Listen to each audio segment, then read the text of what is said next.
আপনি যদি বলেন যে আমি আজকে থেকে আর বিএনপি করব না, আওয়ামী লীগে যোগ দিলাম, বাস আপনি আওয়ামী লীগ হয়ে গেলেন। আওয়ামী লীগ থেকে বের হয়ে যদি বলেন আমি আজকে বিএনপিতে যোগ দিলাম, বাস আপনি কি হয়ে গেলেন? বিএনপি হয়ে গেলেন। আপনি যদি জাসদে যোগ দেন তাহলে আপনি জাসদ হয়ে গেলেন। আপনি যদি সর্বহারায় যোগ দেন আপনি সর্বহারা হয়ে গেলেন। আপনি জাতীয় পার্টিতে যদি যোগ দেন তাহলে আপনি জাতীয় পার্টি হয়ে গেলেন। আমি আপনাদেরকে চূড়ান্তভাবে বলছি, আপনারা সবাই মিলে যদি বলেন আমরা আজ থেকে জামাত ইসলাম শুরু করলাম, তাহলে বাংলাদেশ জামাত ইসলামী আপনাকে কর্মী ঘোষণা দেবে না যতক্ষণ পর্যন্ত সদস্য ফরম পুনরের মাধ্যমে কিছু কোরআন হাদিসের বই পড়ে না আসবেন, ততক্ষণ পর্যন্ত আপনাকে কর্মী ঘোষণা দেওয়া হবে না। এ সংগঠন করা এত সহজ নয়। এজন্য এদের রয়েছে ইসলামিক জ্ঞান চর্চার এক নিখুঁত পরিকল্পনা, উন্নত চরিত্র গঠনের এক মজবুত সংগঠন এবং জনকল্যাণমুখী আদর্শ রাষ্ট্র গঠনের নিয়মতান্ত্রিক আন্দোলন করে তারা। এ কারণেই বাংলাদেশ জামাত ইসলামী পূর্ণাঙ্গ একটি ইসলামী আন্দোলন এবং ধর্মীয় রাজনৈতিক দল। লক্ষ্য করবেন, একটি কথা পেশ লাগাবেন না, এরা কিন্তু ধর্মের নামে রাজনীতি করে না। এখনো যদি কেউ এ কথা বুঝে না থাকেন, আমি আপনাকে আবার বলছি, এরা ধর্মের নামে রাজনীতি করে না। ধর্মের নামে তো রাজনীতি তারাই করে যারা নির্বাচনের আগে মাথায় টুপি পরে। হাজী সাহেব জীবনে কোনোদিন হজের কোনো কথা বলে নাই, নির্বাচনের আগে নামের আগে আলহাজ লাগাইয়ে দেয়। নির্বাচনের আগে নামাজ ধরে বেশি, নির্বাচনের আগে মাজারে দৌড়াদৌড়ি করে বেশি, মক্কা মদিনায় দৌড়াদৌড়ি করে বেশি। প্রিয় বন্ধুগণ, আমরা সকলেই শান্তি চাই, আগেও চেয়েছি, এখনো শান্তি চাই। তবে শান্তি আসার জন্য যত রকমের চিন্তা ভাবনা মানুষেরা করে, আমার গবেষণায় যতটুকুন ধরা পড়েছে, পৃথিবীর মানুষ যদি শান্তি চায়, কোনো ভূখণ্ডের মানুষ যদি শান্তিতে বসবাস করতে চায়, গোটা মুসলিম উম্মাহ, গোটা বিশ্বজাহান যদি শান্তিতে বসবাস করতে চায়, তাহলে প্রথমত তিনটা জিনিস ফলো করা অত্যন্ত জরুরি বলে আমি মনে করি। এক নম্বর হলো ধর্মীয় অনুশাসন মেনে নেওয়া। যার যার ধর্মের শাসন সেটাকে 100% মেনে নেওয়া। মুসলিমেরা মুসলিম ধর্মের শাসন মেনে নেবে, হিন্দুরা হিন্দু ধর্মের শাসন মেনে নেবে, খ্রিস্টানেরা খ্রিস্টান ধর্মের শাসন মেনে নেবে। এক কথায় যার যার ধর্মীয় শাসন মেনে নেওয়া। 2 নম্বর হলো সমস্ত জুলুমের পথ চিরতরে বন্ধ করে দেওয়া। জুলুমের পথ বন্ধ করে দেওয়া। 1 নম্বর শান্তি যদি পেতে হয়, 1 নম্বরে ধর্মীয় অনুশাসন মেনে নেওয়া, 2 নম্বর জুলুমের পথ বন্ধ করে দেওয়া, 3 নম্বর দুর্নীতি বন্ধ করা। এই 3টা জিনিস, দুর্নীতি বন্ধ করলে অর্থনৈতিক অবস্থা ভালো হবে, মানুষের সকল জায়গায় ন্যায্য মূল্যে সব কিছুই তারা করতে পারবে। দুর্নীতি যখন বাড়ে তখন স্বাভাবিকভাবে বেদামি জিনিস অনেক সময় দামি হয়ে যায়। লক্ষ্য করুন, গার্মেন্টস শ্রমিকদের মধ্যে যে অসন্তুষ্টি দেখা দিয়েছে, এইটা আমার মনে হয় কর্তৃপক্ষের হঠকারিতার কারণেই এটা সৃষ্ট হয়েছে। মালিক শ্রমিক উভয়ের মাঝে আন্তরিকতার এক চরম অভাব দেখা দিয়েছে, যেটা শুধু আজ নতুন নয়। আর এই অভাব দেখা দিয়েছে এক শ্রেণীর করাপ্ট অফিসারদের কারণে, দুর্নীতিবাজদের কারণে। তারা শ্রমিকদেরকে মালিক পর্যন্ত যেতে দিতে চায় না। মনে রাখবেন, শ্রমিকের রক্ত পানি করা পরিশ্রমের টাকাতেই আপনারা ভালো থাকেন, এর কৃতজ্ঞতা প্রকাশ করা উচিত। অনেক ফ্যাক্টরি এমন আছে, অনেক শ্রমিকেরা ওভারটাইম করে, এর টাকাটা ঠিকমতো পায় না। ওভারটাইম করানো হয় 4 ঘন্টা, লেখা হয় 3 ঘন্টা। ওভারটাইম করানো হয় 4.5 ঘন্টা, লেখা হয় 4 ঘন্টা। আপনারা যতটুকুন জানেন, আমি যতটুকুন খোঁজ নেওয়ার চেষ্টা করেছি বিগত 1 সপ্তাহের মধ্যে, অনেক অফিসাররা এমন আছে শ্রমিকদের ওভারটাইমের আধা ঘন্টা, 20 মিনিট, 50 মিনিট করে কেটে রেখে এইটা যে বাদ দিয়ে দেওয়া হয় তা নয়, ফ্যাক্টরি থেকে এইটার টাকা কড়াই গন্ডায় হিসাব করে অফিসাররা বের করে সেই টাকা দিয়ে সপ্তাহে 1 দিন মডের আড্ডা বসায়। শ্রমিকের পাওনা মালিক বুঝিয়ে দিন, শ্রমিকের অসন্তুষ্টি কমে যাবে। ওভারটাইম বা শ্রমিকেরা যে কষ্ট করে সেটার পরিপূর্ণ অধিকার আদায় করুন। শ্রমিকরাই আপনার কোম্পানি এবং পরিবারের হেফাজতের দায়িত্ব গ্রহণ করে ফেলবে ইনশাআল্লাহ। এক্ষেত্রে সর্বপ্রথম মানতে হবে ইসলামিক শ্রমনীতি। ইসলাম এই শ্রমনীতি দিয়েছে, এই ব্যাপারে আপনাদেরকে সতর্ক থাকতে হবে। প্রিয় বন্ধুগণ, সকলকে ভালোভাবে মনে রাখতে হবে, যারা চাটুকার, চাটুকার বোঝেন তো? যারা কি চাটুকার, এক কথায় প্রচলিত ভাষায় বলা যায় চামচা, এর শুদ্ধ ভাষা হলো কি চাটুকার। যারা চাটুকার তারা নিজের ঘরের জন্য বিপজ্জনক। চাটুকার যারা, তারা নিজের ঘরের জন্য বিপজ্জনক, সমাজের জন্যও বিপজ্জনক, দেশের জন্য মহা বিপজ্জনক। চাটুকারদের কারণে নানান রকমের অশান্তি আর অস্থিতিশীলতা তৈরি হয়ে যায়। তাদেরকে শনাক্ত করে তাদের থেকে সাবধান থাকতে হবে। হযরতে আলী রাদিয়াল্লাহু তাআলা আনহু, আল্লাহ রাব্বুল আলামিনের নবীর বাণী বর্ণনা করে বলেন, 5 শ্রেণীর মানুষ আপামর জনসাধারণের জন্য এবং গোটা দেশের জন্য ক্ষতিকারক। কয় শ্রেণী? 5 শ্রেণী। হাদিস থেকে বলছি, হযরতে আলী রাদিয়াল্লাহু তাআলা আনহু বলেন, 5 শ্রেণীর মানুষ পরিবারের জন্য, সমাজের জন্য, দেশের জন্য তথা গোটা মানব জাতির জন্য ধ্বংসের কারণ। 1 নাম্বার হলো, ভালো করে শোনেন, 1 নাম্বার হলো চাটুকার আলেম। 1 নাম্বারে কি? চাটুকার আলেম। কিছু আলেম আছে যারা সারা জীবন অন্যের দালালি করে বেড়ায়। শক্তি যেদিকে সেদিকে পক্ষ অবলম্বন করে না? মনে না থাকলে মনে করায় দিই, ডাক্তার কফিল উদ্দিন সরকার নাকি সরকার, মৌলবী মাওলানা ডাক্তার কফিল উদ্দিন সরকার। আমি সম্মানের সাথেই বলছি, উনি একজন জবরদস্ত আলেম, যথেষ্ট ভালো জ্ঞানী, কিন্তু চাটুকারী স্বভাবই হওয়ার কারণে উনি সন্ত্রাসী খুনি হাসিনাকে জান্নাতের সার্টিফিকেট পর্যন্ত দিয়ে দিয়েছে। এ ধরনের চাটুকার আলেম সমাজের জন্য কি চরম ক্ষতিকর। 2 নাম্বার হলো দুনিয়ার মোহগ্রস্ত দরবেশ। কিছু দরবেশ আছে, তাদের আসল উদ্দেশ্য হলো দুনিয়া। 3 নাম্বার হলো আত্মসাৎকারী ব্যবসায়ী। ব্যবসা করে কিন্তু সুযোগ পাইলে নিজে আত্মসাৎ করে বসে। মানুষ দেখানো যোদ্ধা, যারা যুদ্ধ করে মানুষ দেখানোর জন্য, লোক দেখানোর জন্য। 5 নাম্বার হলো স্বৈর শাসক। এই 5টা যদি সমাজের মধ্যে থাকে তাহলে সে সমাজ ধ্বংস হয়ে যাবে। পরিবারের মধ্যে থাকলে পরিবার ধ্বংস হয়ে যাবে। দেশের মধ্যে থাকলে দেশটা ধ্বংস হয়ে যাবে। এজন্য চাটুকার যারা, তাদের থেকে আমাদের সাবধান থাকতে হবে। মনে রাখতে হবে, চাটুকার সাংবাদিকের চেয়েও বেশি ক্ষতিকর হলো চাটুকার আলেম। যারা চাটুকার আলেম সমাজের ধনাঢ্য এবং প্রভাবশালী নেতা, বিভিন্ন দরবারের পীর মাশায়েখদেরকে তোষামত করে নিজেদের স্বার্থ হাসিল করায় ব্যস্ত থাকে। তারা বড়লোকদেরকে তোষামত করে স্বার্থ হাসিল করতে চায়, নেতাদেরকে তোষামত করে স্বার্থ হাসিল করতে চায়।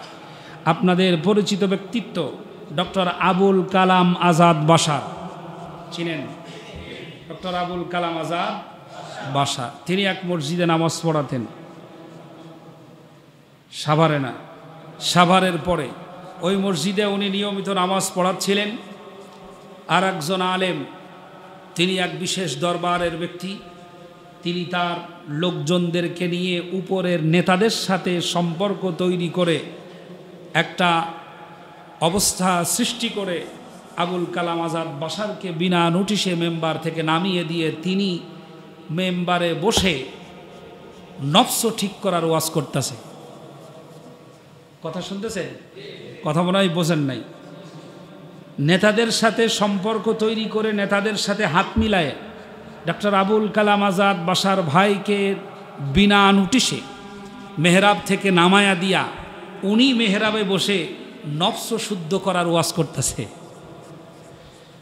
এই চাটুকার আলেম তারাই প্রভাবশালী নেতা এবং বড়লোকদের তোষামত করে নিজের স্বার্থ হাসিল করে। সুতরাং ইসলাম হেফাজত এবং দেশ ও জাতির প্রয়োজনে স্বাধীনতা রক্ষার জন্য চাটুকার আলেম, চাটুকার প্রশাসন, চাটুকার সাংবাদিক তাদেরকে চিহ্নিত করে সংস্কার করা অত্যন্ত দ্রুত গতির প্রয়োজন। তা না হলে দেশের অশান্তি বাড়তে থাকবে। প্রিয় বন্ধুগণ, আরেকটি বিষয়ে দৃষ্টি আকর্ষণ করতে চাই। আমাদের দেশে এক শ্রেণীর মানুষেরা ক্ষমতায় বসার জন্য অস্থির হয়ে উঠেছে। তাদের চিন্তা, চেতনা, ভাবনা, সকাল সন্ধ্যা, ঘুমানো, খাওয়া, বাথরুম, ওঠা বসা, সব জায়গায় খালি এই দিবা স্বপ্নই দেখছে যে আমরা ক্ষমতার চেয়ারে গিয়ে বসব। তবে বসতে পারেন, নিজেদেরকে শুদ্ধ করতে হবে, ওযু কালাম করে আবার পবিত্র হতে হবে। তা না হলে জালিমি আর দখলদারির স্বভাব থাকলে বাংলাদেশের জনগণ এই স্বভাবের মানুষকে টেনে হিসড়ে নামাতে শিখে গেছে। এ ব্যাপারে সাবধান থাকতে হবে। বিএনপির হাইকমান্ড এবং নেতাদের প্রতি বিশেষ আহ্বান জানাচ্ছি, ছাত্রদল এবং যুবদলের নামে চাঁদাবাজি, দখলদারিত্বের যে কথা শোনা যাচ্ছে সেটা যদি সত্য হয় তাহলে দলীয়ভাবে তাদের প্রতি ব্যবস্থা গ্রহণ করা অত্যন্ত জরুরি।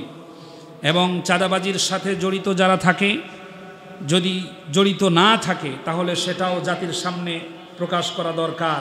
কারণ ছদ্মবেশে অনেক চাঁদাবাজি এখন তৈরি হবে, এ ব্যাপারেও খেয়াল রাখতে হবে। বাংলাদেশের মিডিয়ার প্রতি বিশেষ নজর দেওয়া দরকার। কারণ বর্তমান সময়ে বেশিরভাগ মিডিয়াই বিগত সরকারের পা চাটা দালাল ছিল। দু একটা ভালো সংবাদ দিলেই তার প্রতি ঝুঁকে পড়ার কোনো কারণ নাই। একথা মনে রাখতে হবে। আয়নাঘর এবং নির্যাতন, নিপীড়নের স্টিম রোলার চালানোর পরেও ওরা তাদের সংবাদ প্রচার করেনি টেলিভিশনে, ভয়ের চোটে, কারণ আমাদের টাওয়ার থাকবে না।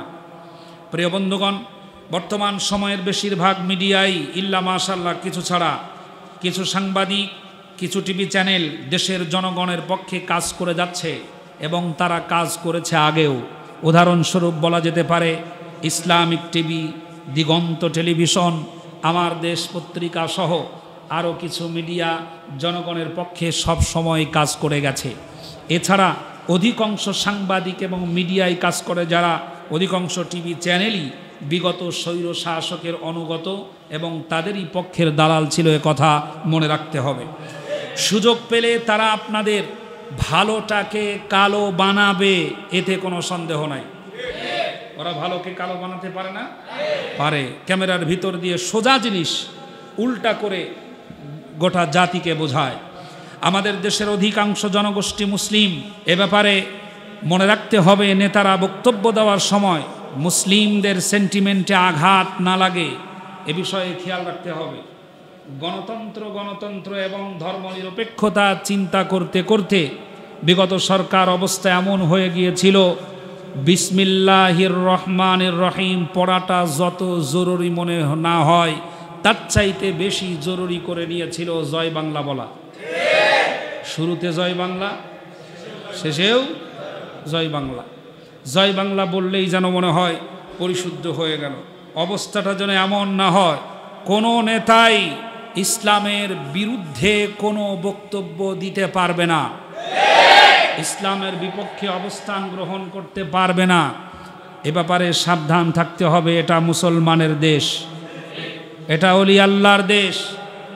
কান খাড়া করে শুনে রাখুন, এই 56,000 বর্গ মাইলের দেশ 1 ইঞ্চি মাটিও রাজা গোর গোবিন্দর নয়, এটা রবীন্দ্রনাথ ঠাকুরের নয়, এটা সূর্য সেনের নয়, এটা শাহজালালের দেশ, এটা শাহ মাকদুমের দেশ, এটা অলিয়া উলিয়ার দেশ, এটা শহীদ তিতুমিরের দেশ, এবং সর্বোপরি বলতে চাই এটা শহীদ আল্লামা সাইদির দেশ।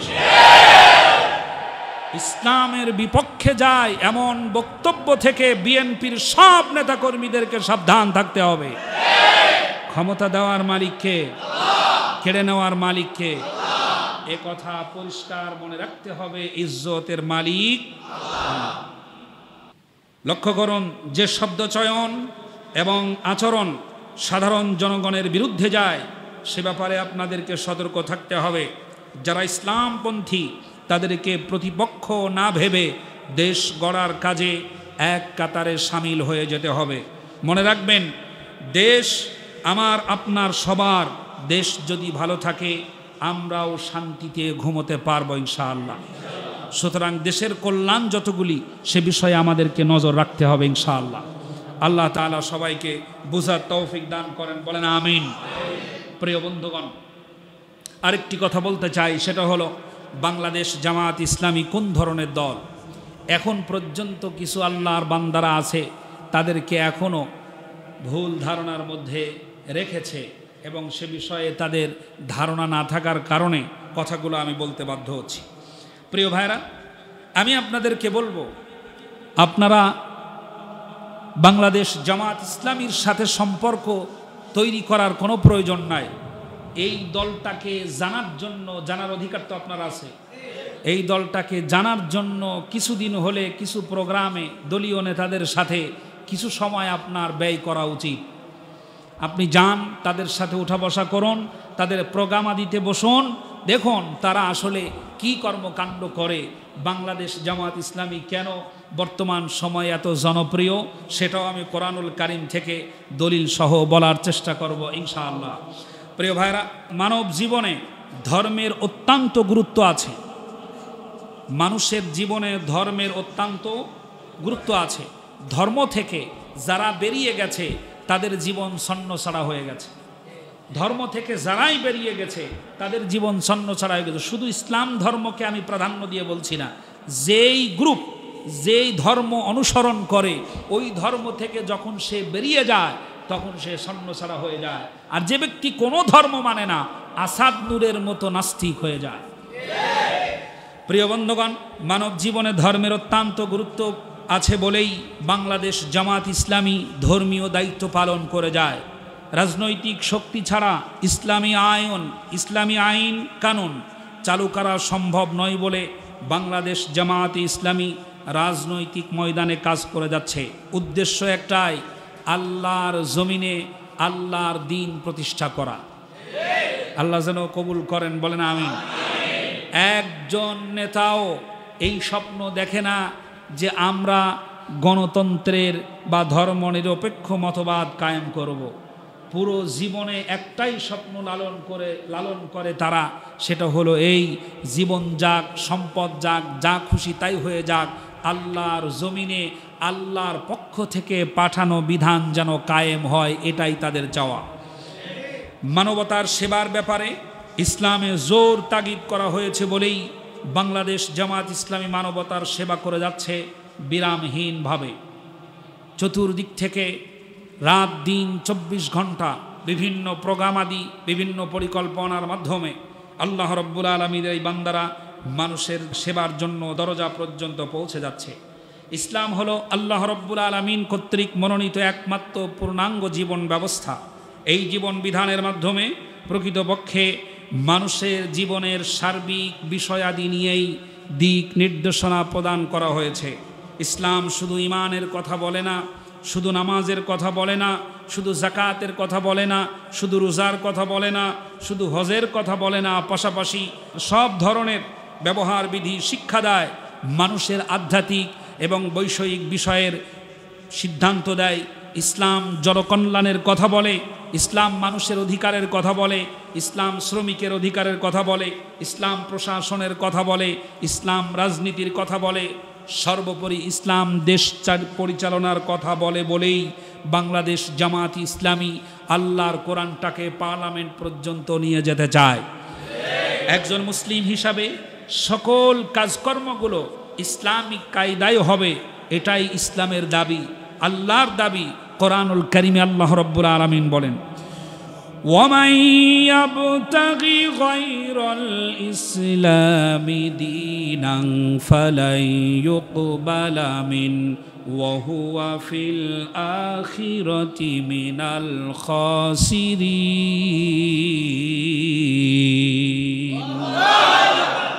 আল্লাহ রাব্বুল আলামিন বলেন, ওমান ইয়াবতাগি গায়রাল ইসলাম, ইসলামিক নিয়ম কানুন ছাড়া মুসলিমদের জন্য, কে বলছেন? ইসলামীর নিয়ম কানুনের বাইরে একটা কর্মও আল্লাহ রাব্বুল আলামিন গ্রহণ করবেন না। নামাজ, কোরবানি, বেঁচে থাকা, মরে যাওয়া, আপনার বেঁচে থাকাটা সকাল থেকে সন্ধ্যা পর্যন্ত যদি সব কর্মকাণ্ড ইসলামিক নিয়ম কানুনের বাহিরে হয়, তাহলে আল্লাহ রাব্বুল আলামিন এটাকে গ্রহণ করবেন না। আর ইসলামিক নিয়ম কানুনের বাহিরে যদি করেন, তাহলে ফাআহবাতা আমালহুম, অনেকগুলি আয়াত দিয়ে আল্লাহ প্রমাণ করে দিয়েছেন এদের আমলগুলি সব ধ্বংস করে দেওয়া হবে। সুতরাং সে কারণেই বাংলাদেশ জামাত ইসলামী চায় মহান আল্লাহ তাআলা প্রদত্ত এবং মহামানব নবীজি সাল্লাল্লাহু আলাইহি ওয়াসাল্লামের প্রদর্শিত বিধান অনুযায়ী সাধারণ মানুষের জীবনের প্রতিটি ক্ষেত্রে পরিবর্তন আনার চেষ্টা করে তারা। আল্লাহ তাআলা যেন কবুল করেন, বলেন আমিন। তাদের কাছে জনসেবা এবং সমাজ সংস্কারের এক বাস্তব কর্মসূচি রয়েছে, সুবহানাল্লাহ পড়েন। ইসলামী জ্ঞান চর্চার এক নিখুঁত পরিকল্পনা গ্রহণ করে তারা। এজন্যই দলে অংশগ্রহণ করার সাথে সাথেই আপনার প্রথম কাজ হয়ে যায় কিছু বই পড়ার পরে তারপরে আপনাকে কর্মী ঘোষণা দেওয়া হবে। আপনি যদি বলেন যে আমি আজকে থেকে আর বিএনপি করব না, আওয়ামী লীগে যোগ দিলাম, বাস আপনি আওয়ামী লীগ হয়ে গেলেন।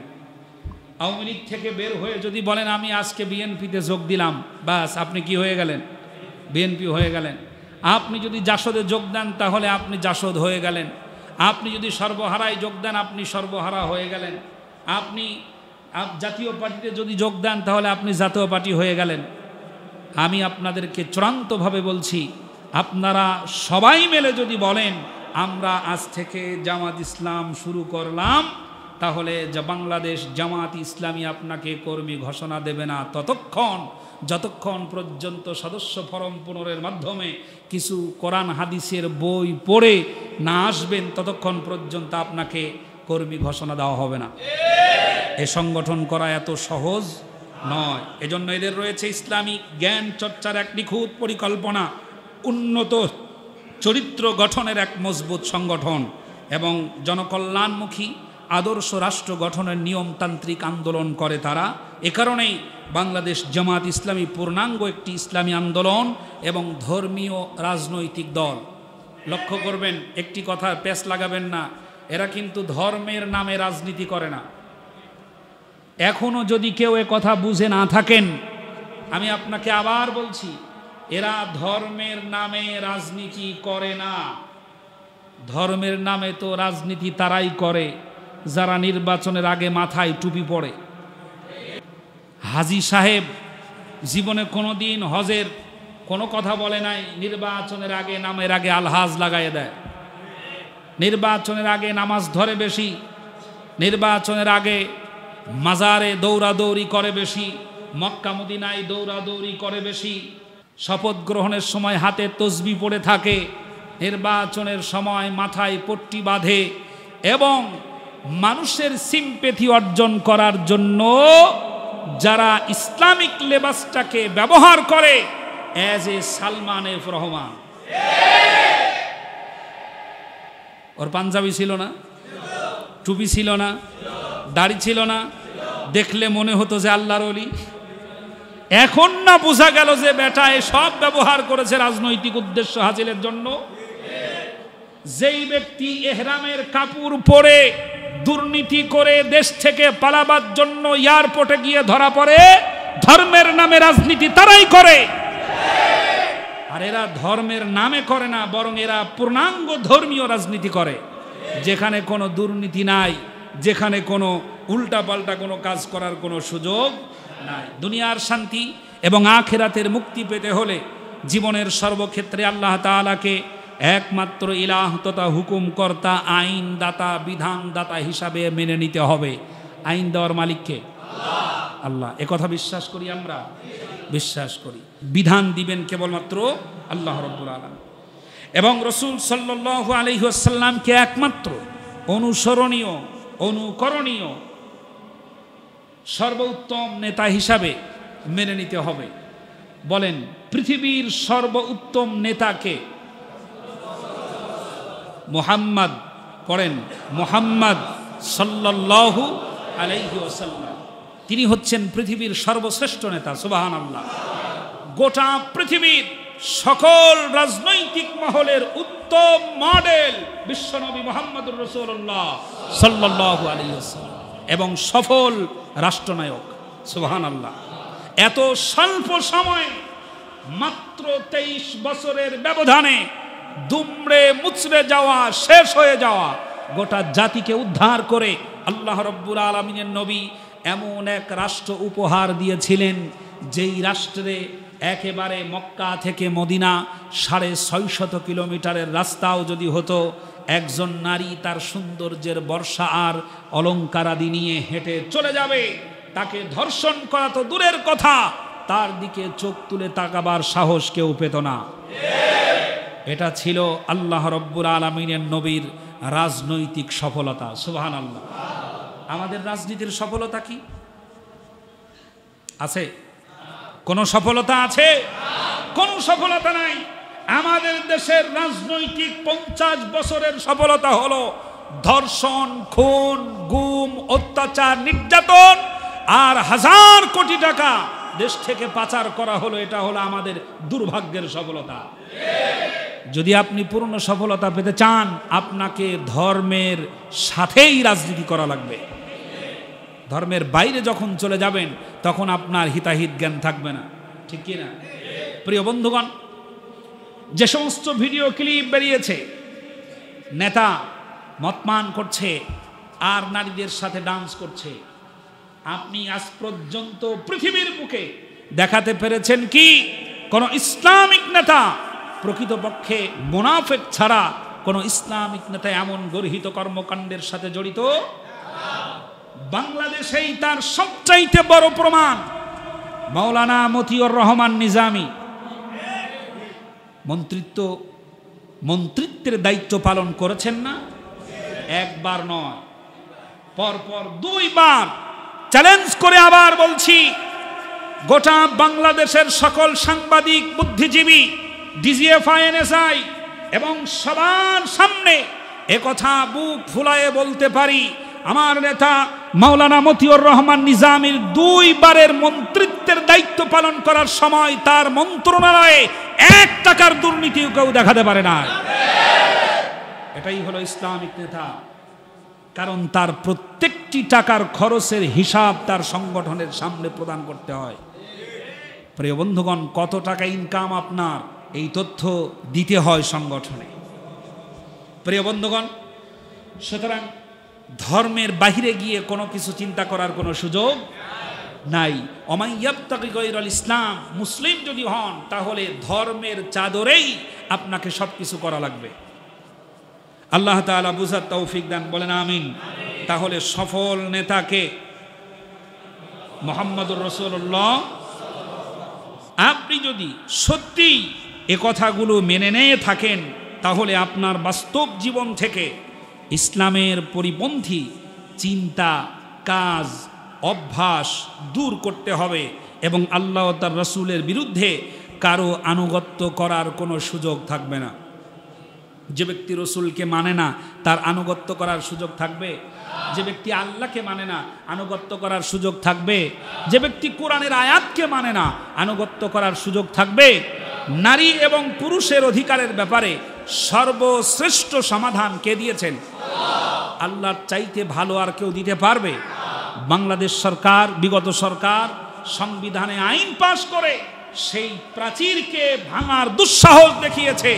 যারা আল্লাহর কোরআনের আইনের বিরুদ্ধে যায় তাদের আনুগত্য যদি আপনি করেন, ফাআহবাতা আমালুহুম, আপনার জীবনের সজ, ওমরা, যাকাত, নফল, সুন্নাত, ফরজ, রোজা যা করেছেন আমল সবগুলি বরবাদ হয়ে যাবে।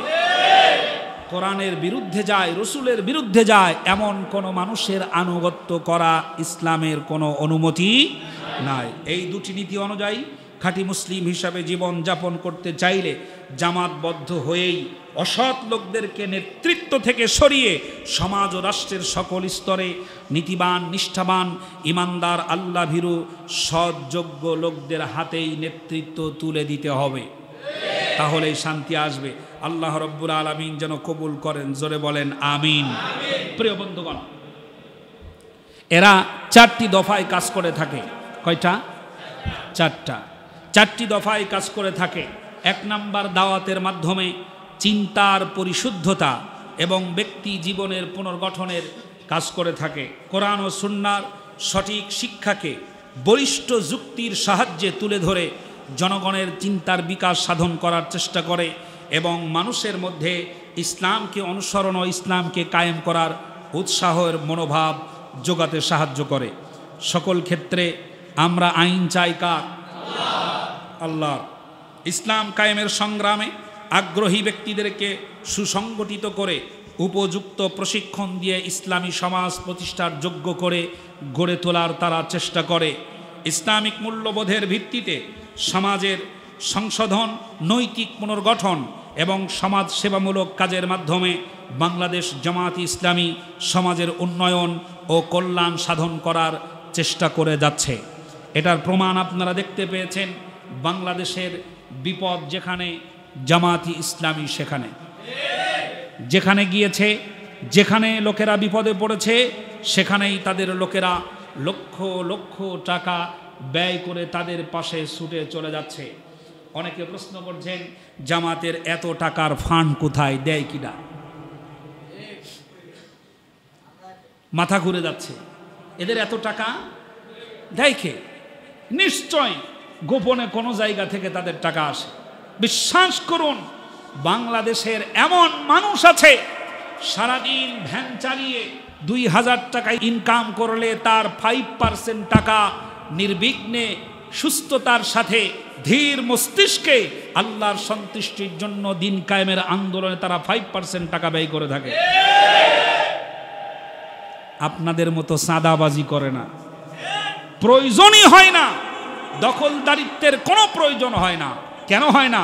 সামনে কোরআনুল কারীমের আয়াত শুনলে আপনি আরো আশ্চর্য হয়ে যাবেন প্রিয় বন্ধুগণ। সুতরাং আল্লাহ রব্বুল আলামিন কোরআনুল কারীমের এই সংগঠনটাকে আল্লাহ তাআলা যেন কবুল করেন, জোরে বলেন আমিন। এজন্য আপনাকে জেগে উঠতে হবে, ইসলামের জন্য জেগে উঠতে হবে। তোমাকে জাগতে হবে, তোমাকে থাকতে হবে, এ সমাজ ভাঙতে হবে, নতুন সমাজ আনতে হবে। তোমাকে জাগতে হবে, তোমাকে থাকতে হবে, এ সমাজ ভাঙতে হবে। ঘুমাচ্ছেন? তোমাকে জাগতে হবে, তোমাকে থাকতে হবে, এ সমাজ ভাঙতে হবে, নতুন সমাজ। কত দুঃখী রাত্রি কাটায় অনাহারে পথের পারে, এখনো আসেনি সুখ বাংলার প্রতি ঘরে ঘরে। কত দুঃখী রাত্রি কাটায় অনাহারে পথের পারে, এখনো আসেনি সুখ বাংলার প্রতি ঘরে ঘরে। নীরবে নিভৃতে আজ কাঁদছে কত মানবতা, নীরবে নিভৃতে আজ কাঁদছে কত মানবতা। মেনে নেয়া যায় না আজও তোমার এত নীরবতা। তোমাকে জাগতে হবে, তোমাকে থাকতে হবে, এ সমাজ ভাঙতে হবে, নতুন সমাজ। আবার তোমাকে জাগতে হবে, তোমাকে থাকতে হবে, এ সমাজ ভাঙতে হবে, নতুন সমাজ।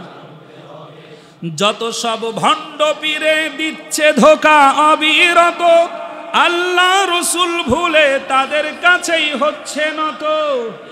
যত সব ভণ্ড পীরে দিচ্ছে ধোঁকা অবিরত, আল্লাহ রসুল ভুলে তাদের কাছেই হচ্ছে নত, কেউ বা মাজার খুলে মনের মতো ব্যবসা করে, ঠিক কিনা?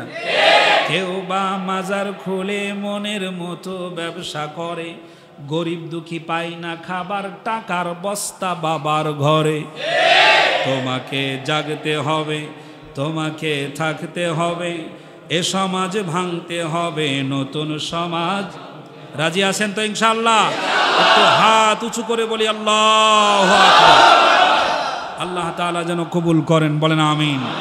প্রাণ খুলে পড়ুন, আউযু বিল্লাহি মিনাশ বিসমিল্লাহির রহমানির রহিম।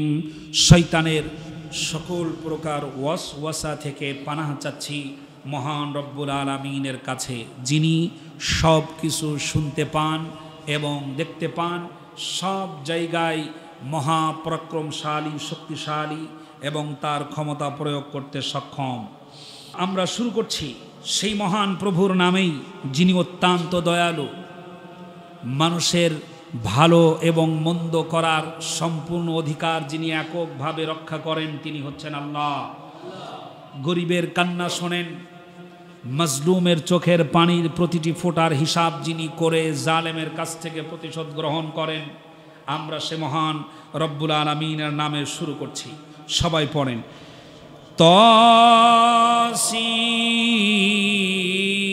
তসিম মিম তিলকা আয়াতুল কিতাবিল মুবিন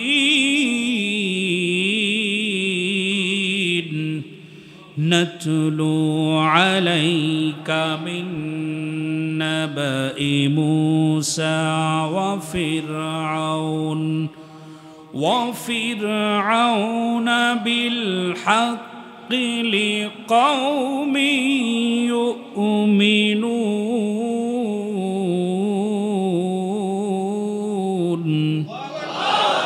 ইন্না ফিরআউনা আলা ফিল আরদি ওয়া জাআলা আহলাহা শিয়া'আন ইয়াস্তাদ'ইফু তা'iফাতাম মিনহুম ইউযাব্বিহু আবনাআহুম ويستحيي نساءهم إنه كان من المفسدين ونريد أن نمن على الذين استضعفوا في الأرض ونجعلهم أئمة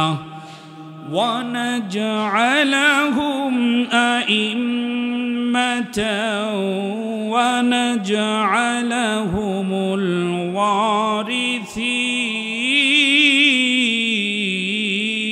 الوارثين ونمكن لهم في الأرض ونري فرعون وهامان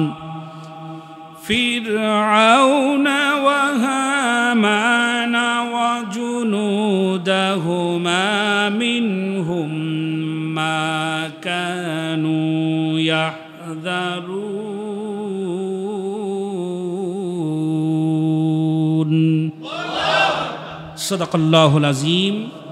প্রিয় বন্ধুগণ, আমরা যে সূরাটি তেলাওয়াত করলাম শুরুর কিছু আয়াত, এই সূরাটির নাম হলো সূরাতুল কসস। কয় বয় আকার দন্তেশ্ব আকার দন্তেশ্ব, সূরা কসস। সূরার নাম হলো সূরাতুল কসস। পারা নাম্বার হলো 20। কত নাম্বার পারা? 20 নাম্বার পারা। এই সূরাটি আছে 20 নম্বর পারায় সূরাতুল কসস। প্রথম থেকে আমরা কয়েকটি আয়াত তেলাওয়াত করেছি। যারা আলোচনা শুনছেন অথবা পরবর্তীতে বিতর্ক করার চেষ্টা করবেন, আমি তাদেরকে বলবো মেহেরবানি করে আল্লাহর কোরআন বাড়িতে আছে, বাংলা তরজমা লেখা আছে, এমন কোরআনুল কারীম খুলে বসে পড়েন ইনশাআল্লাহ। প্রিয় বন্ধুগণ, প্রথম শব্দ আমরা তেলাওয়াত করেছি ত সিম মিম। এগুলোকে বলা হয় হরুফে মুকাত্তাআত। এগুলোকে বলা হয় হরুফে মুকাত্তাআত, বিচ্ছিন্ন কিছু হরফ। বিভিন্ন সূরার শুরুতে আছে, যেমন ইয়াসিন, এরপরে আছে তহা, তসিন, সদ, নুন, কফ। আমরা বাকারাতে পড়ি আলিফ লাম। বলেন বলেন। এগুলোকে হরফে মুকাত্তাআত বলা হয়। এর অর্থ কি আছে সেটা আল্লাহ রব্বুল আলামিন ছাড়া আর কেউ জানে না। মহান রব্বুল আলামিন ছাড়া আর কেউ জানে না এই অর্থ কি আছে। তসিম মিম, এটা হলো সেই হরফে মুকাত্তাআত। তিলকা আয়াতুল কিতাবিল মুবিন, এগুলো সুস্পষ্ট কিতাবের আয়াত। এগুলো সুস্পষ্ট কিতাবের আয়াত। এই কথাটা আল্লাহ পরিষ্কার করে বলছেন, এখানে যেন আপনাদের কোনো রকমের ডাউট না থাকে, টেনশন না হয় যে তসিম মিম এটা আবার কি পড়লাম, এরকম চিন্তা যেন না আসে। সেজন্য আল্লাহ পাক বলে দিলেন তিলকা আয়াতুল কিতাবিল মুবিন। জোরে বলেন আল্লাহু আকবার। যে আয়াতগুলো আপনারা পড়লেন সেগুলো যে আল্লাহ রব্বুল আলামিন বলেন সেগুলো স্পষ্ট এটা কোরআনের আয়াত, এতে কোনো সন্দেহ। এই তসিনও কে নাজিল করেছেন? আল্লাহ পাক। আল্লাহ রব্বুল আলামিন বলেন নাতলু আলাইকা মিন নাবাই মূসা ওয়া ফিরআউনা বিল হাক্কি লিকাওমি ইউমিনুন।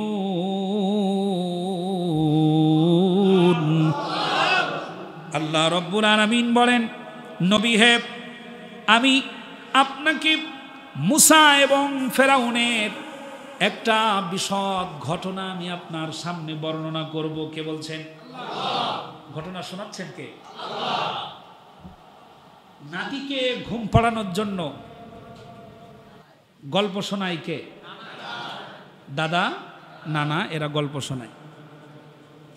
নানান রকমের গল্প শুনিয়ে নাতিকে ঘুম পাড়ানোর চেষ্টা করে, সান্ত্বনা দেওয়ার চেষ্টা করে, এবং ঘুম যদি না আসে তাহলে পরে নাতিকে বলছে খবরদার, যদি তুমি ঘুম না ঘুমাও তাহলে বাঘ আসবে, শিয়াল আসবে, বাঘ শিয়াল আসবে, এই কথা বলে নাতিদেরকে ঘুম পাড়ানোর চেষ্টা করে। প্রিয় বন্ধুগণ, আল্লাহ রব্বুল আলামিন যেন মুহাম্মদ সাল্লাল্লাহু আলাইহি ওয়াসাল্লাম, পড়েন সাল্লাল্লাহু আলাইহি ওয়াসাল্লাম, মুহাম্মদ সাল্লাল্লাহু আলাইহি ওয়াসাল্লাম দ্বীনের ব্যাপারে কাজকর্ম করার জন্য যে মারটা খাচ্ছে, মার খাচ্ছেন মুহাম্মদ, পড়েন সাল্লাল্লাহু আলাইহি ওয়াসাল্লাম। নবীজি মার খাচ্ছেন, সাহাবায়ে কেরাম মার খাচ্ছে, তাদের নিরাপত্তা চরম আকারে বিঘ্নিত হয়েছে। এমনভাবে বিঘ্নিত হয়েছে, মুহাম্মাদের অনুসারী দাবি যেই করবে তাকে যেন মারতে পারলেই প্রশংসা অর্জন করা যায়। পরিবেশটা এমন, মক্কার পরিবেশ তখন এমন। কেউ যদি বলে আমি মুহাম্মদ সাল্লাল্লাহু আলাইহি ওয়াসাল্লামের অনুসারী হয়ে গেছি, এমন কথা যদি কেউ বলে ফেলে, আবু জাহেল, আবু লাহাব, উতবা, সাইবা, তারা পুরো মক্কাতুল মুকাররমা পরিচালনা করে। কেউ যদি বলে আমি মুসলিম হয়ে গেছি, আমি ইসলাম কবুল করেছি, কথা বলার সাথে সাথে তার উপরে নির্যাতন চালানো, অত্যাচার চালানো যেন হালাল হয়ে গেছে, এমন একটা অবস্থা, এমন একটা পরিবেশ, চতুর্দিকে কোনো নিরাপত্তা নাই। আল্লাহ পাক তার নবীকে বলছেন নাতুলু আলাইকা মিন নাবাই মূসা ওয়া ফিরআউনা বিল হাক্কি লিকাওমি ইউমিনুন। আল্লাহ রব্বুল আলামিন বলেন নবী হে, আমি মূসা আলাইহিস সালাম এবং ফেরাউনের জন্য ফেরাউনের একটি ঘটনা আমি আপনাকে শোনাচ্ছি, আপনি শুনতে থাকুন। আর এটা আমি আপনাকে শোনাচ্ছি এই জন্য, এইটা শোনার পরে শিক্ষা গ্রহণ করবে, শুধুমাত্র ইমানদার বান্দাদের উপকার আসবে, এই জন্য আমি আপনাকে এই ঘটনা শোনাচ্ছি। জোরে বলেন সুবহানাল্লাহ। এই ঘটনা শুনলে পরে কোনো কাফেরের উপকার হবে না। এই ঘটনা শোনার মাধ্যমে কোনো মুশরিকরা উপকৃত হবে না। শুধুমাত্র ইমানদার বান্দা যারা, তারা এখান থেকে শিক্ষা গ্রহণ করবে, এখান থেকে তারা একটা শক্তি তারা অর্জন করবে। এই জন্য আমি এই ঘটনা আপনাকে শোনাচ্ছি। তার এক নাম্বার হলো, ইন্না ফিরআউনা আলা ফিল আরদি ওয়া জাআলা আহলাহা শিয়াআন ইয়াস্তাদঈফু তাইফাতাম মিনহুম ইউযাব্বিহু আবনাআহুম ওয়া ইয়াস্তাহয়ী নিসাআহুম ইন্নাহু কানা মিনাল মুফসিদিন।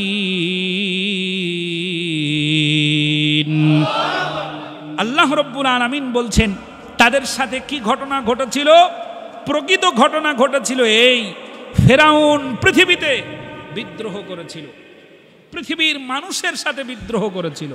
কথা মনোযোগ দিতে হবে। ঘটনা শোনাচ্ছেন কে? আল্লাহ।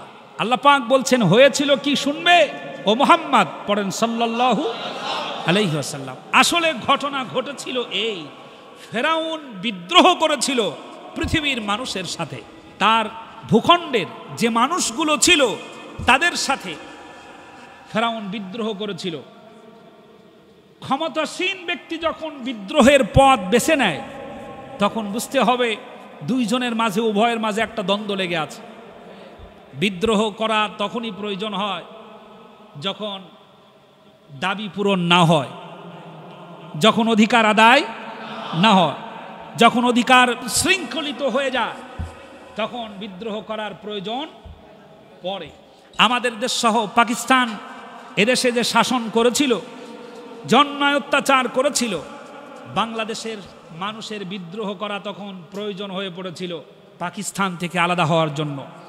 একটি কথা স্মরণ রাখতে হবে, ভালো করে মনে রাখতে হবে, স্বাধীনতা যুদ্ধের সময় বাংলাদেশ জামাত ইসলামী একথা পরিষ্কার বলেছিল, আমরা পাকিস্তান থেকে আলাদা হতে চাই, একথা সত্য, কিন্তু আমাদেরকে পাকিস্তান থেকে আলাদা করে ভারতের পেটের মধ্যে ঢুকায়া ভারতকে আমাদের প্রভু বানিয়ে দেবেন না।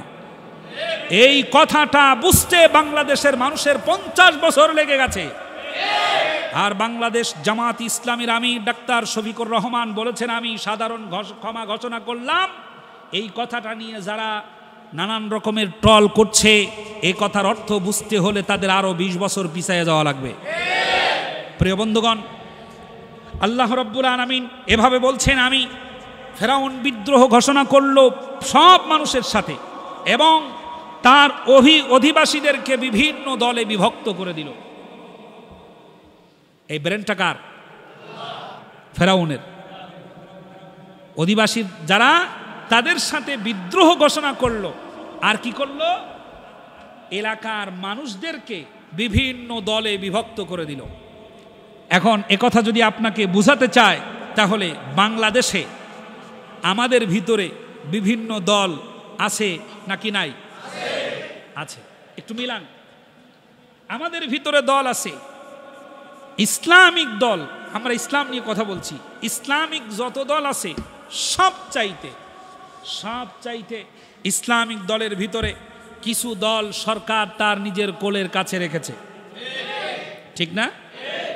কিছু মানুষদেরকে সুবিধা দিয়েছে, কিছু দলের লোকদেরকে তো ডাক দিয়ে নিয়ে গিয়ে দাওরা হাদিস পাস যারা করেছে তাদেরকে এই দাওরা হাদিস পরীক্ষা দেওয়াটাকে মাস্টার্সের মান দিয়ে দিল। কিন্তু দুর্ভাগ্য জাতির জন্য এটা একটা ছিল তামাশা। এটা তখন তারা বুঝতে পারে নাই, এটা তামাশার নামে ছিল একটা আমাশা, এটা তারা মোটেও বুঝতে পারে নাই। ওই লোকেরা, ওই আলেমেরা যাদেরকে কোলের কাছে ডেকে নিয়ে তদানীন্তন সময়ের স্বৈরাচার প্রধানমন্ত্রী আলেমদের ভিতরে বিভেদ তৈরি করার জন্য, দল তৈরি করে দেওয়ার জন্য সরকারের কাছে ডেকে নিয়ে তাদেরকে মাস্টার্সের মান দেওয়া হলো। কিন্তু একজনও এ যাবৎকাল পর্যন্ত দাওরা হাদিসের সার্টিফিকেট নিয়ে কোনো জায়গায় চাকরি পেল না। এটা যে তামাশা ছিল এটা তারা বুঝতে পারে না।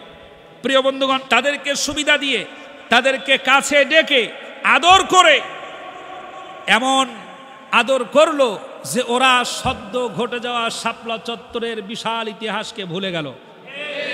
ঠিক না? বিশাল ইতিহাস ভুলে গেল তারা। এরপর তাদেরকে আপনার দাওরা হাদিসকে মাস্টার্সের মান দিয়ে তাদেরকে ধন্যবাদ জানানো হলো। ওরা সব ইতিহাস ভুলে গিয়ে স্বৈরাচার হাসিনাকে কওমি জননী উপাধি দিয়ে দিল। তিনি আমাদের কওমিদের মা। সব মানুষের অন্তরে একটা প্রশ্ন তখন জাগছিল, কওমিদের মা যদি হয় তাহলে কওমিদের বাপ কিনা? আমি আগেই বলেছি, চাটুকার কিছু আলেম সমাজের জন্য চরম বিপজ্জনক। এটা সেই চাটুকার আলেম যারা তাকে কওমি জননী উপাধি দিয়ে দিয়েছিল। আর ফেরাউনের ঠিক কৌশল ছিল এমন, যেন পৃথিবীর বা আমার দেশের সব ওলামায়ে কেরাম এক কাতারে শামিল না হতে পারে। এই জন্য একজনদেরকে মর্যাদা দিয়ে আর একজনদেরকে তাদের থেকে দূরে সরায়ে বিভেদ তৈরি করে রেখে দিয়েছিল। এটা ছিল ফেরাউনের স্বভাব। কে বলছেন? আল্লাহ রাব্বুল আলামিন বলেন, তারই দেশের মানুষ একবারের জন্য এ কথা বলে নাই, তোমরা আমার দেশের জনগণ, এই দেশে তোমাদের জন্ম, এই দেশে তোমরা বসবাস করবে, এই দেশেই তোমরা আলো বাতাস খেয়ে বড় হয়ে যাবে, এ দেশেই তোমাদের ব্যবসা বাণিজ্য চলাফেরা সব কিছু এই দেশে হবে। সুতরাং তোমরা দেশীয়ভাবে এক, তোমাদের ভিতরে যেন কোনো ফাটল তৈরি না হয়, এমন কথা কখনোই বলে নাই। বরং ফেরাউন যেমন তার ক্ষমতা টিকিয়ে রাখার জন্য তার অধিবাসী যারা তাদেরকে আলাদা করে দিয়েছিল, আমাদের দেশেও এভাবে মানুষদের ভিতরে বিভিন্ন দলে বিভক্ত করে দিয়েছিল স্বৈরাচার। বিভিন্ন দলে বিভক্ত করে দিয়ে তাদের মধ্য থেকে এক দলকে সুবিধা দিল, আর এক দলকে লাঞ্ছিত করলো। এমন লাঞ্ছিত করলো, বাংলাদেশে কিছু আলেম কওমি জননী উপাধি দিয়ে সরকারের উচ্ছিষ্ট কিছু তারা পেল, তারা সুবিধাগুলো ভোগ করলো। কিন্তু আর এক দলকে লাঞ্ছিত করলো। আল্লাহ বলেন, এক দলকে সুবিধা দিল, আর এক দলকে লাঞ্ছিত করলো। বাংলাদেশে সব চাইতে বেশি লাঞ্ছিত করা হয়েছে বাংলাদেশ জামাত ইসলামীকে সমর্থন করে এমন সব আলেমদেরকে। সবচাইতে বেশি লাঞ্ছিত করা হয়েছে তাদেরকে। পদে পদে চুরি নাই, ডাকাতি নাই, রাহাজানি নাই, ছিনতাই নাই, ধর্ষণ নাই, কিচ্ছু নাই, এমন আলেমদেরকে বছরের পর বছর জেলখানায় ঢুকিয়ে রাখা হয়েছিল। আর আমার দেশের অনেক বক্তা তখন স্টেজে উঠে কথা বলেছে, কই আমাদেরকে তো ধরে না, বলেছিল না? বলতো তারা তখন, কই আমাদেরকে তো কিছু বলে না, তোমাদেরকে তো তখন কিছু বলবেই না। কারণ ফেরাউনের পরিকল্পনা অনুযায়ী এক দলকে সুবিধা দিয়ে আর এক দলকে মারার জন্য পায়তারা করেছিল। এটা ছিল সেই বাংলার ফেরাউনের দারুণ কায়দা। এ কথা তখন তারা বুঝতে পারে না। আল্লাহ রাব্বুল আলামিন বলেন, যাদেরকে লাঞ্ছিত করা হলো, যাদেরকে হত্যা করা হলো, যাদেরকে ফাঁসি দেওয়া হলো, যাদেরকে জেলখানায় মাসের পর মাস, বছরের পর বছর রেখে জীবনটাকে পঙ্গু করে দেওয়া হলো, আল্লাহ রাব্বুল আলামিন বলেন, ওয়ানুরিদু আন্নামুন্না আলাল্লাযীনা ইসতুদঈফু ফিল আরদ ওয়া নাজআলাহুম আইম্মাতাও ওয়া নাজআলাহুমুল ওয়ারিসিন।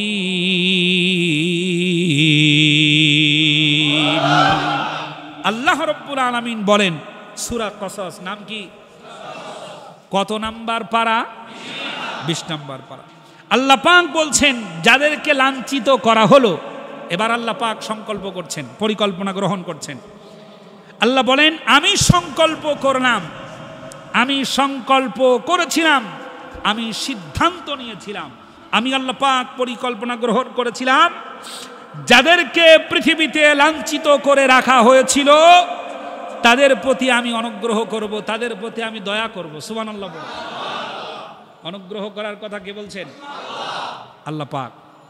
এখন অনুগ্রহ শব্দটা যদি ব্যাখ্যা করি তাহলে আপনি বলবেন যে হুজুর এখানে তো লেখা দয়া করার কথা লেখা আছে, তাহলে আপনি এটাকে ক্ষমতা বা নেতৃত্বের ব্যাপারে আপনি কিভাবে নিয়ে গেলেন? আমি আপনাকে পরবর্তী আয়াতে যেতে বলবো। আল্লাহ রাব্বুল আলামিন জানেন মানুষের মাথার মধ্যে পেঁয়াজ আছে। আল্লাহ এটা ভালো জানেন না? ইন্নাল্লাহা সামিউম বাসীর। মনের কোণায় গোপন পরিকল্পনার সূত্রও কে জানেন? আল্লাহ পাক জানেন। আল্লাহ রাব্বুল আলামিন বলেন, আমি তাদের প্রতি অনুগ্রহ করব যাদেরকে লাঞ্ছিত করা হলো, বছরের পর বছর জেলখানায় আবদ্ধ রেখে যাদেরকে মারা হলো, পিটানো হলো, গুম করে দেওয়া হলো, খুন করা হলো, সন্তান থেকে বাবাকে আলাদা করে দেওয়া হলো। কোরআনের পাখি আল্লামা সাইদি সহ অনেক আলেমকে জেলখানার ভিতরে রেখে দুনিয়া থেকে বিদায় করে দেওয়া হলো। ৭০ বছরের আলেম বীর মুক্তিযোদ্ধাকে মাজায় দড়ি বেঁধে, পায়ে দড়ি বেঁধে হাসপাতালে ধুকে ধুকে মরতে বাধ্য করলো। আল্লাহ রাব্বুল আলামিন বলেন, আমি সংকল্প করলাম তাদের উপরে আমি রহম করব, আমি তাদেরকে উত্তরাধিকারী বানাবো। আল্লাহ রাব্বুল আলামিন এবার স্পষ্ট করে দিলেন, ওয়ানুমাক্কিনা লাহুম ফিল আরদি ওয়া নুরিয়া ফিরআউনা ওয়া হামানা ওয়া জুনুদাহুমা। আল্লাহ রাব্বুল আলামিন বলেন, ওয়ানুমাক্কিনা লাহুম ফিল আরদি ওয়া নুরিয়া ফিরআউনা ওয়া হামানা ওয়া জুনুদাহুমা মিনহুম মা কানু ইয়াহযারুন। আল্লাহ রাব্বুল আলামিন বলেন, আমি তাদের প্রতি অনুগ্রহ করব। এটার অর্থ দয়া, ভালোবাসা যদি বুঝে থাকো তাহলে শুনে নাও, অনুমাক্কিনা লাহুম ফিল আরদ, আমি আল্লাহ রাব্বুল আলামিন ওই মানুষদেরকে নেতৃত্ব দান করব যাদেরকে লাঞ্ছিত করা হয়েছিল। কে বলছেন? সিদ্ধান্ত নিলেন কে? পরিকল্পনা কার? তা কি এখন কিছুটা হলেও দেখতে পাচ্ছেন? দেখতে পাচ্ছেন যে ডাক্তার শফিকুর রহমানের দরজার সামনে হাজারো পুলিশ গিয়ে দাঁড়িয়ে থাকতো গ্রেফতার করার জন্য। দিনাজপুরের পুলিশেরা সর্বোচ্চ সম্মান দিয়ে তাকে গ্রহণ করেছে। সুবহানাল্লাহ বলে। প্রিয় বন্ধুগণ, এ পরিবর্তন কে করেছেন? আল্লাহ রাব্বুল আলামিন বলেন, আমি এটা কেন করব? অনুরিয়া ফিরআউনা ওয়া হামান, ফেরাউন এবং হামানের উত্তরসূরি, তাদের চোখে এ বিষয়গুলো দেখাবো। কে বলছেন? তাদের চোখে বিষয়গুলো দেখাবো। আল্লাহ পাক বলেন, আমি ফেরাউনকে দেখাবো, আমি হামানকে দেখাবো। কি সর্বনাশ হয়ে গেল! কি সর্বনাশ! যাদেরকে আমরা রাজাকার বলতাম, যাদেরকে আমরা এই কথা বলে তকমা লাগায়া গোটা জাতির কাছে তাদেরকে বিষিয়ে দিয়েছিলাম, তাদের মর্যাদা হঠাৎ করে এত বেড়ে গেল কেন? ঠিক কিনা? প্রিয় বন্ধুগণ, আল্লাহ রাব্বুল আলামিন বলছেন, অনুমাক্কিনা লাহুম ফিল আরদ ওয়া নুরিয়া ফিরআউনা ওয়া হামান, আমি ফেরাউনকে দেখাবো, আমি হামানকে দেখাবো, যাদেরকে লাঞ্ছিত করা হলো, অপমানিত করা হলো, পর্যদস্ত করা হলো, ধ্বংস করা হলো। আমি আল্লাহ রাব্বুল আলামিন তাদের নেতৃত্ব দান করে তাদের চোখের সামনে ঘোরাবো, আর দেখবে আর ওরা জ্বলে পুড়ে সারখার হয়ে যাবে। এই পরিকল্পনাটা কার? আল্লাহ পাকের। আল্লাহ রাব্বুল আলামিন বলেন, এবং সৈন্যদেরকে যে সব কিছু দেখিয়ে দেব যার আশঙ্কা তারা করত। বাংলাদেশ না, গোটা পৃথিবীর ইতিহাসকে ম্লান করেছে। বাংলাদেশের পুলিশ সাধারণ জনগণের কাছে নিরাপত্তা চায়, ঠিক না? পৃথিবীর ইতিহাসে এমন ঘটনা ঘটেছে? এমন ঘটনা পৃথিবীর ইতিহাসে ঘটেছে কিনা আমার জানা নাই যে প্রশাসন নিরাপত্তা চাই কাদের কাছে? সাধারণ জনগণের কাছে। ফেরাউনের দালালি করতে গিয়ে নিজের অস্তিত্ব ভুলে গিয়ে যারা সাধারণ মানুষকে বিপক্ষ মনে করে, প্রতিপক্ষ মনে করে শেষ করার পরিকল্পনা গ্রহণ করে, আল্লাহ পাকের পরিকল্পনা যখন বাস্তবায়ন হয় তখন তারা কোথাও দাঁড়াবার মতো আর একটুও জায়গা পায় না। কোরআন হাদিসের নির্যাস থেকেই আল্লামা সাইদি রহমাতুল্লাহি আলাইহি বলেছিলেন, সময় আসবে এমন পালাবার জন্য ইন্দুরের গর্তও পাবা না। সে সময় চলছে না? ডাক্তার দীপুমণি শুনলাম যে আছে বোনের বাড়ি, থাকছে খাচ্ছে ভালোই আত্মগোপনে, বোনের ছেলেকে থাপ্পড় দিয়ে হলো বেকায়দা,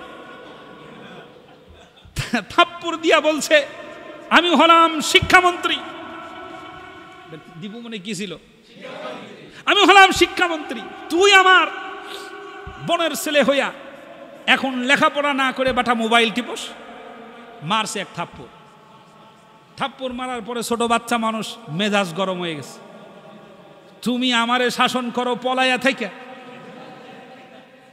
999 আছে না?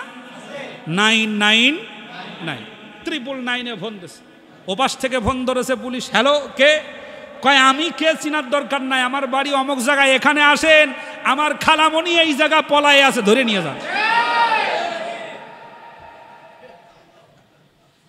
পরিকল্পনা কার? আল্লাহ। এ কথা ভালো করে মনে রাখতে হবে। আল্লাহ রব্বুল আলামিন পরিকল্পনা যখন করেন তখন সেই পরিকল্পনার সামনে পৃথিবীর কোনো শক্তি আর টিকে থাকতে পারে না। সবাইকে আমি আহ্বান জানাবো, কোরআনুল কারীমের 20 নম্বর পারা, সূরার নাম্বার হলো 28, পারার নাম্বার 20, সূরার নাম হলো কসাস। এই সূরাটা যত রকমের তাফসির আছে, অনুবাদ আছে, আপনারা বাসায় বসে বসে পড়েন, দেখেন আল্লাহ পাকের পরিকল্পনা কি ছিল আর বর্তমানে কি হচ্ছে। আমার কাছে এই আয়াতগুলো পড়ার পরে মনে হয়েছে এ মনে হয় 24 সালের জন্য বাংলাদেশের জন্য নাজিল হয়েছে। কোরআনুল কারীম হলো সবথেকে বড় সৃজনশীল, সমস্ত যুগের জন্য কোরআনুল কারীম পারফেক্ট। সুবহানাল্লাহ। এটার কোনো পরিবর্তন করার প্রয়োজন নাই। কোরআন এমন একটা সংবিধান, 50 বছরের ভিতরে বাংলাদেশের লিখিত সংবিধান কতবার পরিবর্তন করা হলো? হয় নাই? কতবার পরিবর্তন করা হলো? কোরআন এমন একটা সংবিধান যেটা কিয়ামত পর্যন্ত মানুষেরা অনুসরণ করবে, যুগে যুগে এটা সৃজনশীল হয়ে থাকবে, একবারের জন্য তা সংশোধন করার প্রয়োজন হবে না। এটা আল্লাহ পাকের কালাম। আল্লাহ সুবহানাহু ওয়া তাআলা কোরআনুল কারীমের বক্তব্য আমাদেরকে বুঝার তৌফিক যেন দান করেন, বলেন আমিন।